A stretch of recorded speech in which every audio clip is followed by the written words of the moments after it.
Hello বন্ধুরা, দেখো আমি আজকে বানাচ্ছি। এর আগেও বানিয়েছিলাম, তোমাদের দেখিয়েছিলাম, সেদিন জাস্ট ভাজাটা দেখিয়েছিলাম। আজকে আবার দেখাচ্ছি। আমি আজকে করছি কুচো চিংড়ির বড়া। তোমরা কাদের কাদের তোমাদের ভালো লাগে আমি জানি না, বাট আমার তো খেতে ভীষণ ভালো লাগে। তবে অনেকেই আছে আমি জানি তাদেরও ভালো লাগে। তো আমি এই যে ব্যাটারটার মধ্যে, এটার মধ্যে তো কুচো চিংড়ি যথারীতি আছে। ভালোভাবে ওটাকে ধুয়ে নিয়েছি।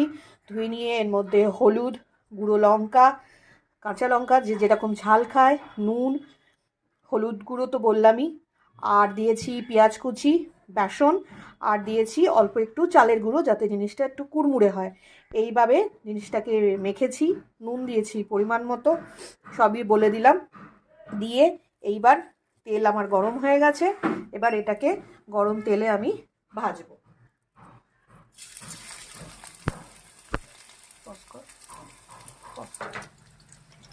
দেখছো আমি সবগুলো দিয়ে দিয়েছি। এবার এগুলো এপিট ওপিট করে ভেজে নেব। ভেজে নিলেই আমার এই যে আমি কিছু বানিয়ে রেখে দিয়েছি, ভেজে নিলেই রেডি হয়ে যাবে চিংড়ি মাছের বড়া।